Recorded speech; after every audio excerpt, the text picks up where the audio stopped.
जनहित से जुड़े समस्याओं पर होंगे सवाल, हर मुद्दों पर होगी खुलकर बात, जब बैठेंगे आमने सामने। धनबाद कोयले की राजधानी है, ऐसे में वायु प्रदूषण एक चुनौती के रूप में साबित हो रहे हैं। हालांकि स्टेक होल्डर की बात करें तो तमाम कंपनियां, जो एजेंसियां हैं, वो लगी हुई हैं कि वायु प्रदूषण पर नियंत्रण हो।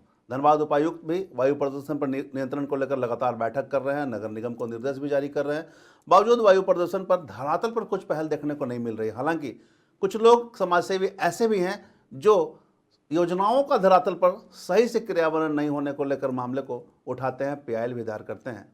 नमस्कार, मैं धीरेंद्र, आप देख रहे हैं आमने सामने। हमारे साथ इस बार एक ऐसे व्यक्ति हैं जो कि वायु प्रदूषण से नाराज होकर लगातार देखा इन्होंने कि कोई भी कार्य नहीं हो रहे हैं, तो सीधे कोर्ट की इन्होंने शरण ली और पीआईएल दायर की, और वो हैं ग्रामीण एकता मंच के रंजीत सिंह जी। सीधे हमारे साथ आमने सामने में वो हमारे स्टूडियो में मौजूद हैं। हम उन्हीं से जुड़ते हैं और जानते हैं कि वायु प्रदूषण को लेकर ऐसा क्या उनके दिमाग में मामला आया जो उन्हें कोर्ट का शरण लेना पड़ा। बहुत बहुत स्वागत है रंजीत जी हमारा कार्यक्रम आमने सामने में। पहले तो मिरर इंडिया को मैं सभी दर्शकों को प्रणाम करता हूँ, या स्टूडियो में उपस्थित सभी लोगों को प्रणाम करता हूँ। रंजीत जी, बताया जाए। सर, प्रदूषण को लेकर 2019 में ही जनहित याचिका दायर की गई है ग्रामीण एकता मंच को लेकर, और धनबाद हित में अभी तक कुल 5 जनहित याचिका और 1 आईए अतिक्रमण के समय में फाइल किया गया था। और प्रदूषण धनबाद में ये बबलू सिंह या ग्रामीण एकता मंच कह रहा है, ये नहीं, शिकागो इंस्टीट्यूट के लोग बता रहे हैं कि यहाँ रहने वाले लोगों का 5 साल आयु धनबाद के रहने वाले लोगों का कम हो चुका है। उसके बाद यहाँ के किसी भी जनप्रतिनिधि का यह मुद्दा उतने क्षण भर बन रहा जिससे वो पार्षद बन जाए, जिससे मेयर बन जाए, जिससे डिप्टी मेयर बन जाए, जिससे सांसद बन जाए, जिससे विधायक बन जाए। अगर एक गाड़ी से चल रहे हैं तो वो प्रदूषण का मुद्दा उठा के 4 गाड़ी से घूम रहे हैं, लेकिन धनबाद का प्रदूषण कम होने का नाम नहीं ले रहा। अब कोल बेरिंग एरिया क्षेत्र देख लीजिए, ना वो बाहर में कपड़ा सुखा सकते हैं, ना खाना बना के स्वस्थ रख सकते हैं, ना बच्चों को कहूँ घूमने फिरने के लिए जा सकते हैं। ऐसी स्थिति नहीं, हम समझ गए, आपका कहना सही है कि भाई चलिए प्रदूषण की समस्या बहुत ही गंभीर है, जनप्रतिनिधि भी ध्यान नहीं देते हैं। आपके दिमाग में कैसे ये मामला आया कि अब इस मामला को उठाना चाहिए, और उठाने के लिए आपको कोर्ट का शरण लेना पड़ा? देखिए, हमने पहले थोड़ा सा मैं पीछे ले जाना चाहता हूं जी कि 2008 में ही एमटा कंपनी आई थी, और आज से ये लड़ाई ग्रामीण एकता मंच नहीं लड़ रहा। अगर एवरेज देखा जाए तो 16-17 साल से लगातार संघर्ष कर रहा, धनबाद अपना हो हरा भरा, अपना धनबाद हो प्रदूषण मुक्त। तो एमटा कंपनी के द्वारा पीवी एरिया अंतर्गत 7 में लगभग 75,000 वृक्षों काट दिए गए। उस समय काटने पे वो डीएफओ से जब शिकायत की गई इसकी, तो उनको द्वारा बताया गया कि यह वृक्ष जो है कि हमको जितना लगाने का पैसा दिया, मैंने वृक्ष लगाया और इनको हैंड ओवर कर दिया, ये काटे या कुछ करे, हम कुछ नहीं कर सकते। जब ये ट्रांसपोर्टिंग करेंगे तो सीओ से परमिशन लेना होगा। आरटीआई के जवाब में आया। तो उस समय हमने 8 में पीआईएल दर्ज कराया। जब देखा कि वृक्ष को लेकर वो पीआईएल 4 साल चले, हमारे 4 साल चले, उसमें ऑर्डर पास हुआ। 134 हेक्टेयर में बीसीसीएल को उस समय वृक्ष लगाना पड़ा, और चीफ जस्टिस उस समय थे भगवती प्रसाद, उनके कड़े कड़े आदेश पास हुए।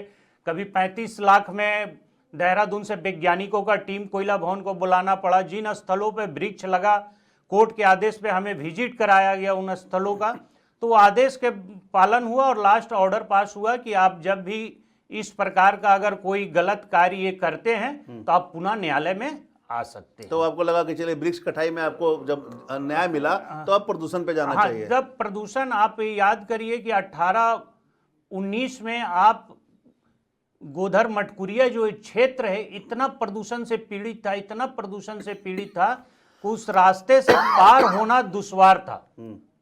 15-16 से ही नगर निगम को लिखना चालू किए कि आप स्वीपिंग मशीन मंगाइए, रोड के सफाई कीजिए, जो नियम है रोड पे चढ़ने के समय चक्का व्हीकल साफ होना चाहिए, तब वो मुख्य पथ पर आना चाहिए। वहां पे ऐसा कार्य नहीं किया गया। एगो केंदुआ के रहने वाले विनीत अग्रवाल थे, हाइवा के अंदर गोधर 26 नंबर गेट के पास चप के मर गए। फिर उस स्थल पर हमने धरना प्रदर्शन किया, और 2019 में ही ये जनहित याचिका प्रदूषण पे दायर किया, और लगातार इस पर डाटा हम लोग सबमिट कर रहे हैं। बीसीसीएल बोल रहा है कि मैं तिरपाल ढक के कोयला ढुलाई कर रहा हूं, पानी छिड़काव कर रहा हूं, लेकिन धरातल पे कोई भी नहीं है। आप मोबाइल उठाइए, प्रदूषण का लेवल देख लीजिए, आपको 500, 600, 650, 7 तक पार मिलेगा। और अभी हमने हाई कोर्ट में करंट सुनवाई भी हुई है। इससे पहले हमसे भी डाटा मांगा गया था हाई कोर्ट के द्वारा कि आप भी डाटा सबमिट कीजिए। मैंने डाटा सबमिट किया और उस डाटे के आधार के देखने के बाद न्यायालय ने यह माना कि जितने भी अधिकारी हैं इनके द्वारा जो प्रदूषण पे काम करना चाहिए वो नहीं हो रहा, और धनबाद हित में जो काम होना चाहिए नहीं हो रहा। तो इसलिए धनबाद के डीसी को, धनबाद के एसएसपी को, नगर आयुक्त को, सीएमडी को और प्रदूषण नियंत्रण बोर्ड के सचिव को 2 तारीख को सशरीर हाजिर होने का आदेश दिया। मतलब आपका कहना है कि प्रदूषण नियंत्रण पर किसी ने भी काम नहीं किया। अच्छा, आप चूंकि बता रहे हैं कि कोर्ट में भी गए थे, तो क्या इसके पहले जनप्रतिनिधियों के समक्ष भी बातों को रखा था आपने? देखिए, पहले जब पीआई दर्ज कराना 5-5 जनहित याचिका और कोर्ट में वो सब एडमिट हो जाना और सब पे किसी ना किसी रूप में आदेश पास हो जाना, ये आम बात नहीं। सभी जनप्रतिनिधि को मैंने जहां भी वृक्ष, अभी कटिंग बहुत ज्यादा वृक्ष कटिंग हुआ, मैंने कफन पीताम्बरी ओढ़कर जंगल में धरना दिया, 24 घंटा धरना पे बैठा। उसके पहले मैं सभी तथ्य और सबूत, विधायक हो, सांसद हो, अपने जिले के भी नहीं हो, उनको भी, डीसी को, एसपी को, एसडीओ को, डीएफओ को, सारे को मैंने पत्राचार करता हूं, आरटीआई लगाता हूं। सब जब किसी प्रकार का कार्य नहीं ये लोग करते हैं तब मैं माननीय उच्च न्यायालय के शरण में पहुंचता हूं और जनहित याचिका दायर होती है। सही कहा आपने, धरातल पर कार्य नहीं हो रहे हैं, अधिकारी नहीं कर रहे हैं, तभी तो आप जा रहे हैं। हम समझना चाहेंगे एक चीज़, जैसे आपने बताया कि 5 पीआई आपने दायर किया है। एक तो आपने बताया कि वृक्ष की जो कटाई हो रही थी उस पर आदेश आ गया, जो होना था हो गया। उसके बाद दूसरा आपने अभी वायु पे किया है, और 2-3 कौन सा किया आपने? अभी आप 23 में फिर 8 में पीआई दर्ज हुआ।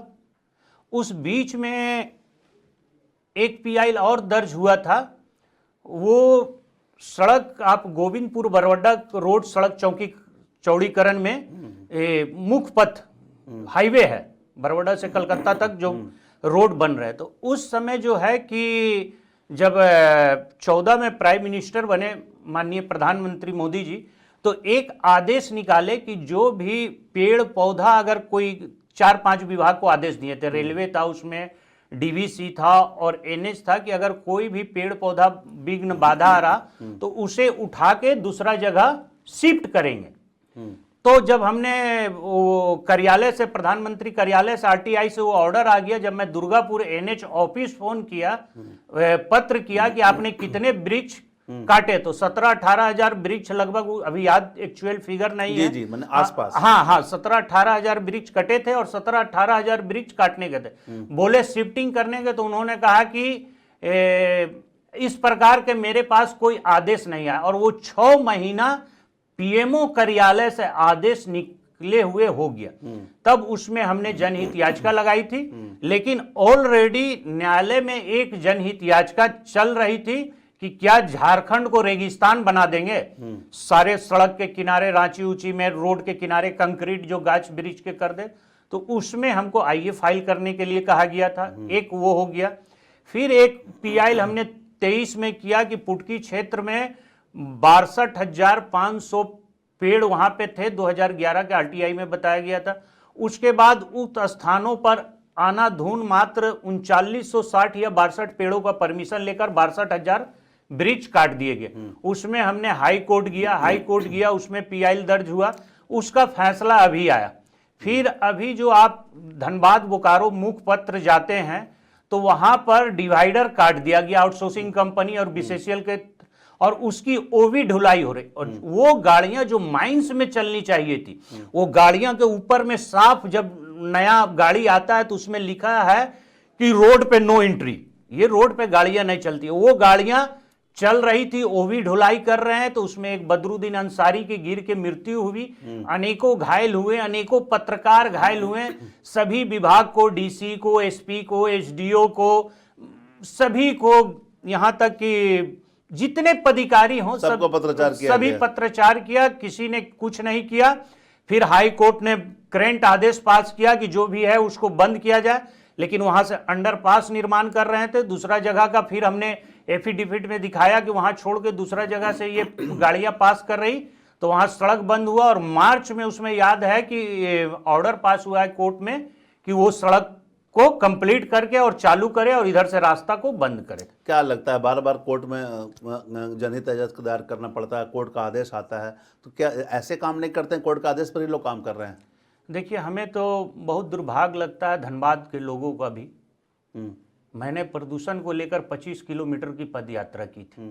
रणधीर वर्मा चौक पे रात बिताया था, फिर यहाँ से मैं जोड़ा पोखर में समापन किया था 25 किलोमीटर की पद यात्रा। और ये थोड़ा बहुत अधिकारी सुन भी रहे ना, तो वो न्यायालय के बाद से सुन रहे हैं। अब जहाँ भी देख लीजिए, ये काम अगर डीएफओ को वृक्ष देखना है तो वो डीएफओ वृक्ष देखना चाहिए उनको कि कहाँ कट रहा, क्या हो रहा। अनेकों बार हमने मिला है डीएफओ से, अनेकों पत्र दिया है। अवैध कट पे हमने डीसी से जनता दरबार में मिलकर और पेपर दिखाया कि ये गलत हो रहे हैं, लेकिन कोई कार्रवाई नहीं कर रहा है। सीएमडी को चिट्ठी अभी 4-5 दिन पहले भी लिखे, प्रदूषण का फोटो दिखाते हुए, सारा पिक्चर, सारा डाटा हाई कोर्ट के आदेश का। लेकिन यह दुर्भाग्य धनबाद का है कि धनबाद की जनता भी इस पर नहीं सोच रही कि हमारे 5 साल आयु कम हो गया। अगर बबलू सिंह की 50 साल में मृत्यु होनी है तो हम 45 में डायरेक्ट नहीं मर जाएंगे। हम मतलब आपको क्या लग रहा है कि मतलब जानबूझ के अधिकारी काम नहीं करना चाहते हैं, टाल मटोल कर रहे हैं? नहीं, अधिकारी जानबूझ के काम, उनको काम का ड्यूटी मिला है, काम नहीं करना चाहते हैं कि मलाई खाते हैं। आउटसोर्सिंग कंपनियां से मलाई मिल रही है। आम आदमी एक पेड़ काट के एक टहनी तोड़ के देखे ना, तुरंत डीएफओ के अधिकारी, प्रदूषण नियंत्रण बोर्ड के अधिकारी उन पर इतने मामला दर्ज कर देंगे कि उनका 2-3 पीढ़ी केस लड़ते रहेंगे। और हम सारा सबूत और डाटा देते हैं, आपके मीडिया के रूप में खुले चैलेंज करते हैं कि अगर हम गलत बोल रहे होंगे तो हमारे ऊपर एफआईआर कर रहे हैं, तो हम उनके ऊपर एफआईआर करते हैं। हम तो पीआईएल कराए हैं तो एक तरह से एफआईआर माना जाए। अगर हम गलत बोल रहे हैं तो उन पर, हम पर केस किया जाए। तो ये लोग पूरा सिस्टम भ्रष्ट कर दिए हैं। पहले एक हम लोग जब पढ़ते थे तो एक वृक्ष आता था, थेथर उसको बोलते थे, बेहाया। बच्चों को पीटने खातिर मास्टर साहब सरकारी स्कूल में उसी तोड़ कर मंगाते थे। तो जितने ये अधिकारी हैं वही थेथर हो गए। अब न्यायालय का डंडा चला है, अब 2 तारीख को देखना है कि क्या आदेश पास होता है। आदेश पास होने के बाद काम भी तो इन्हीं को करना है ना। हम जाएंगे तो तुरंत गोली बम चलवा देगा। आउटसोर्सिंग में बोला बबलू सिंह रंगदारी मांगने आया था। यह तो काम जिला प्रशासन को कराना चाहिए कि धनबाद के हित, धनबाद स्वच्छ रहे। हम भी सादा कपड़ा पहन के निकले, पुटकी के लोग भी निकले, केंदुआ के लोग भी निकले, गोधर के लोग भी निकले। अपना बच्चा कम से कम हम बढ़िया गाड़ी में घूमने के नहीं दे सकते हैं, बढ़िया साइकिल नहीं दे सकते हैं, कम से कम स्वच्छ हवा अपने बच्चों को तो दें। नहीं तो आपने वायु प्रदूषण पर लेकर जनहित याचिका दायर किया है, तो क्या अवैध माइनिंग के भी मामले आ गए हैं इसमें? हाँ, अवैध माइनिंग के जैसे कि प्रदूषण पे चल रहे हैं, तो बीसीसीएल ने कहा कि हमने प्रदूषण पे रोक लगाई है। जो कोर्ट में अपना जवाब दिया है उस जवाब से हम लोग संतुष्ट नहीं है। उन्होंने बोला कि अनलीगल माइन से प्रदूषण हो रहे हैं और इसमें प्रशासन कोई सहयोग नहीं कर रहा। तो इसी में कोर्ट ने ये लोगों को बुलाया है कि अनलीगल माइन से जो चल रहे हैं उस पर रिपोर्ट मांगा है। इलीगल माइंस भी कारण है कहीं ना कहीं पोल्यूशन के। देखिए, हमें तो उस हिसाब से कोई पिक्चर उक्चर एक आया था, नाम भुला रहे हैं, कि अनलीगल माइंस चल रहा, रात के अंधेरे में कोयला चोरी हो रही है, खुले रूप से हो रही, दिन के उजाले में भी हो रहा। कहूं पे किलो कांटा लगा के खरीदा जा रहा, कहूं ट्रक से टन में खरीदा जा रहा। माइंस, अनलीगल माइंस चल रही, कोयला चोरियां हो रही हैं। और बहुत सारे घटना घटा, कतरास में घटा अनलीगल माइन से 7-8 मृत्यु हो गई। एनडीआरएफ के टीम आया, लग रहा था एक नाली का सफाई कर रहा है एक जेसीबी लेके। निरसा में 12-13 लोग मरे थे। उसमें उस समय के उपायुक्त महोदय का बयान आया था कि ये कोयला चुनने गए थे इसलिए मरे। अरे तो भाई, बीसीसीएल की सुरक्षा इंतजाम किया है कि उस स्थान पे घुस जा रहे हैं। माइंस के अंदर में अगर कोई घुस जा रहा है, कहीं सुरक्षा पर सवाल खड़े हैं। हाँ, सुरक्षा व्यवस्था इनकी कमजोर है। तो प्रदूषण के लिए कहीं अगर हम बात करें तो पूरी बीसीसीएल की ही जिम्मेदारी बनती है, क्योंकि उसी का क्षेत्र है। पूरे बीसीसीएल की जवाबदेही है और ये बहुत गंभीर मसला है। ये इंडिया लेवल का, पूरे देश इस पे सोच रहा है। लेकिन दुर्भाग्य है कि धनबाद के जनप्रतिनिधि क्यों नहीं सोच रहे। धनबाद के बुद्धिजीवी इनसे खौफ खा के शब्द नहीं निकालते हैं। हमने पद यात्रा किया था, अनेकों डॉक्टर से मिले थे, डॉक्टर सरोजा हाजरा से मिले थे, बोले कि यह स्थिति है। डॉक्टर शिवानी झा से मिले थे, डॉक्टर बीके ठाकुर से मिले थे, अस्थमा पे तमाम लोगों से आपने मिला था। हाँ, लोगों ने बताया, हाँ, लेकिन कोई सामने नहीं आया। सामने प्रदर्शन पे आए, लेकिन खुल के उनको जो विचार धनबाद हित में रखना वो नहीं चाहिए, आ रहा है। निर्भय होकर रखना चाहिए। लेकिन लोग सोचते हैं कि अभी हम बोलेंगे 2 घंटा बाद हमारे घर पे गोली चल जाएगा, बम चल जाएंगे। जनहित के मामले उठाते रहते हैं, कुछ धमकी उमकी मिलता है क्या? बहुत धमकी मिलता है, बहुत टारगेट किया गया है। बहुत बार हमने डीजीपी को, एसएसपी को, सभी को पत्र दिया था। आर्म्स लाइसेंस के लिए भी हमने 5 साल मेरे पेंडिंग रखे गए थे। फिर हमने डीसी साहब को और एसएसपी को पार्टी बनाते हुए रीट याचिका दायर की थी। उसके बाद हमें मिला, और पुटकी थाना में सनहा भी दर्ज है। और मैंने बहुत बार पत्र लिखे हैं कि हमें निःशुल्क बॉडी गार्ड दिया जाए, क्योंकि हमें रात बिरात कहूँ भी सामाजिक काम करते हैं तो आने जाना पड़ता है। लेकिन जिला प्रशासन आम आदमी की बात सुनती क्या है? ये अगर मेरे साथ 5 गाड़ी का काफिला चलता तो हमें बॉडीगार्ड मिल जाता। हम तो देखते हैं कि जिन्हें एक बॉडीगार्ड की आवश्यकता नहीं है, वो 3-3 4 गाड़ी से लेके उतर रहे हैं, चल रहे हैं। तो चलिए, बाकी हनुमान जी रक्षा करने वाले हैं, जिस दिन वो बुलाएंगे वो हम निकल पड़ेंगे, लेकिन जब तक जिएंगे तब तक लड़ेंगे। मतलब अन्याय के खिलाफ आवाज उठाते रहे। हाँ, लड़ाई का मतलब तो यही हुआ ना? हाँ, एकदम जमीन जायदाद की लड़ाई तो है नहीं आपकी? नहीं, कोई जमीन जायदाद की लड़ाई नहीं। अगर हमको वो लड़ाई लड़नी रहती तो यहाँ पर हमारे करोड़ों रुपया मंथली बंधे रहते अभी धनबाद जिले में। तो नहीं, कहीं से कुछ प्रलोभन नहीं मिला क्या कि छोड़ दीजिए मामला मत ना, उठाइए? बहुत मिलता है, लेकिन किसके लिए छोड़ दें हम पैसा कमा के क्या करेंगे? हमारे बच्चे जब अस्थमा का इनहेलर लेते हैं तो वो पैसा का क्या करेंगे? हम 3 घंटा लाइन में लगते हैं डॉक्टर को दिखाने के लिए, छोटे छोटे बच्चे के साथ खेलते हैं, वो पैसा का क्या कीजिएगा आप? नहीं, हो सकता है बहुत सारे समाज सेवी लोग आवाज उठाते हैं, बाद में पैसे लेकर चुप हो जाते हैं। अभी चुप हो जाइएगा। देखिए, आज चुप होना रहता तो हम कब के चुप हो गए रहते। अभी तो उभरने का समय है आपका। उभरने का 2008 से आप पकड़िए। 35 लाख में जब हायर करके बुलाना गया था तो सीएमडी का कॉल आया था हमको मिलने के लिए। हम मिलने खातिर नहीं गए। बहुत मैं सावधानी बरतता हूं, किसी के साथ बात भी नहीं करता हूं। मैं कोई चर्चित चेहरा भी नहीं हूं। आज शुक्रगुजार आपका धन्यवाद देता हूं मेरर इंडिया का कि आपके न्यूज चैनल में बैठा हूं। मैं दूसरा तीसरा बार किसी स्टूडियो में बैठ के बाइट दे रहा हूं, ऐसे जहां पे लोग मिल गए। और कोई ये नोट नहीं बना है कि जो ग्रामीण एकता मंच को और बबलू सिंह को खरीद ले। नहीं, हो सकता है भविष्य में लोग ऐसा टारगेट करेगा। देखिए, टारगेट करना और बोलना, आरोप लगाना तो आसान है। हमने आरोप लगाया, न्यायालय ने समझा कि ये जो आरोप लगा रहे हैं ये सत्य है। न्यायालय ऐसे नहीं धनबाद जिले को पूरा टारगेट करके बुला दिए हैं, एसएसपी को बुला दिए हैं, सही बात है, डीसी को बुला दिए हैं, नगर आयुक्त को बुला दिए हैं, सीएमडी को, प्रदूषण नियंत्रण बोर्ड के सचिव को बुला दिए हैं। तो मैं निशाने पे हूं, किसी दिन भी गोलियां मेरी खोपड़ी खोल सकती, इसमें 2 राय नहीं है। जिला प्रशासन को चाहिए ताकि जब मैं जिस चीज का मांग कर रहा हूं और मैं प्रदूषण के लिए लड़ रहा हूं, तो क्या डीसी के बच्चों को अगर स्वच्छ हवा मिलेंगे तो वो स्वीकार नहीं करेंगे? वो सिर्फ जो स्वच्छ हवा अगर धनबाद की हवा होगा तो सिर्फ ग्रामीण एकता मंच के लोग न सिर्फ अधिकारी बल्कि जनप्रतिनिधि भी तो जिम्मेदारी बनती है। वो जनप्रतिनिधि किस लिए चुने जाते हैं?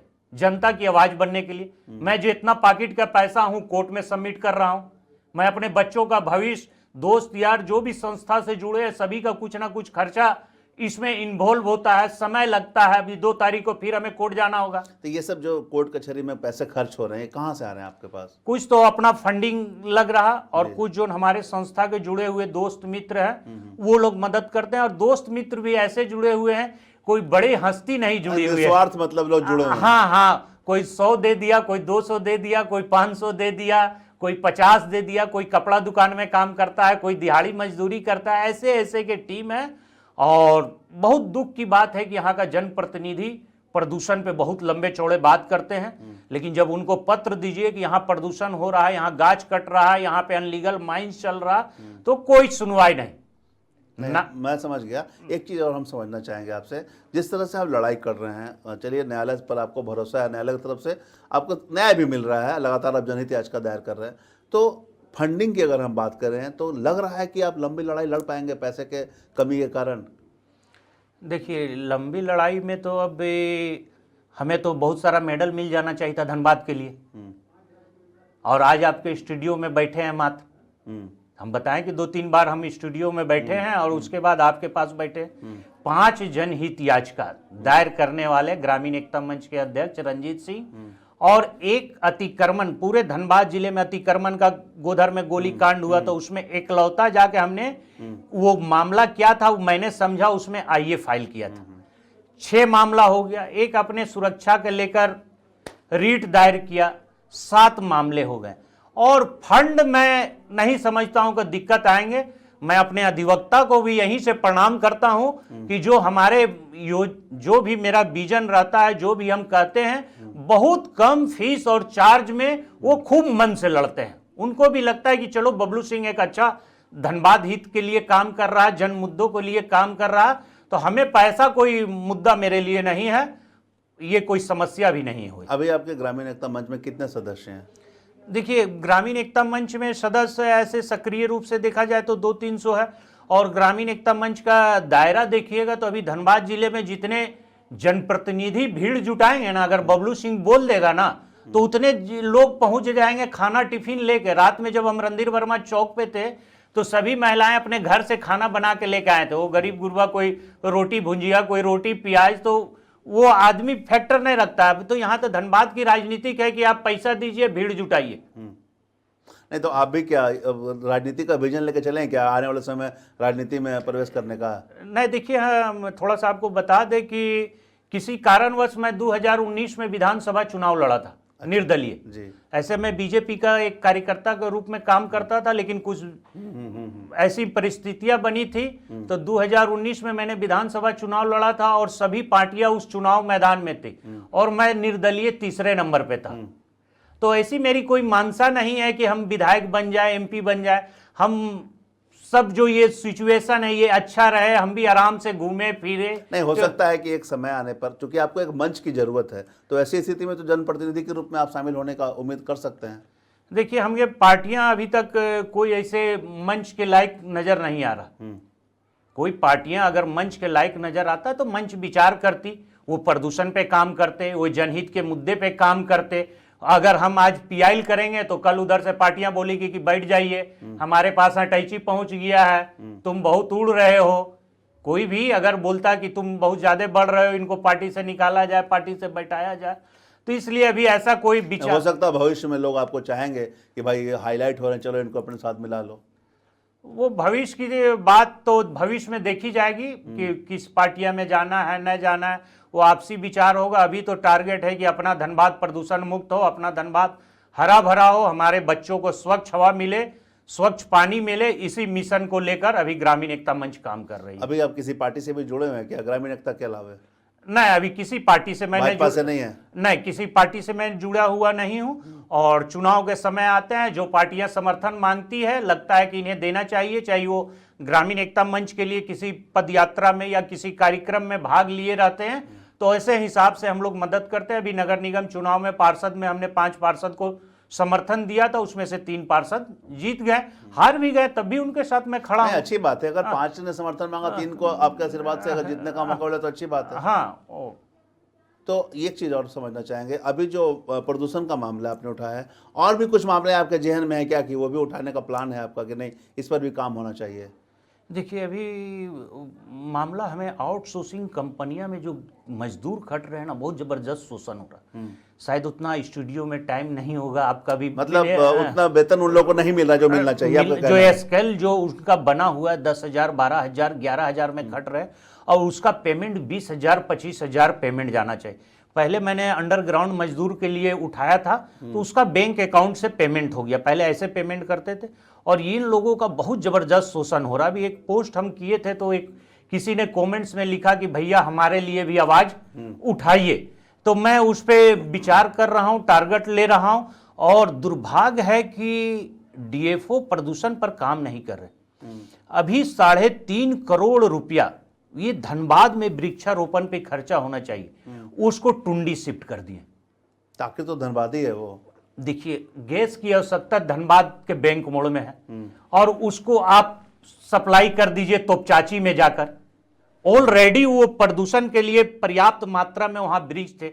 यहाँ जितने रोड सड़क कटे, 8 लाइन के रोड सड़क कटे, सभी जगह थोड़ा थोड़ा जगह निकाल के हर एक जगह वृक्ष लगाना चाहिए। उस वृक्ष के नीचे देखते होंगे जहां जहां भी वृक्ष होगा, कोई खोमचा वाला ठेला वाला इडली बेच के जीवन यापन कर रहा, कोई चाट बेच के, कोई सब्जी बेच के, आप गाड़ी खड़ा करने के लिए एक वृक्ष होगा, गर्मी आ रहा, कोई बाएं से कोई दाएं से। इसलिए बहुत अधिक मात्रा में वृक्ष धनबाद में लगना चाहिए था।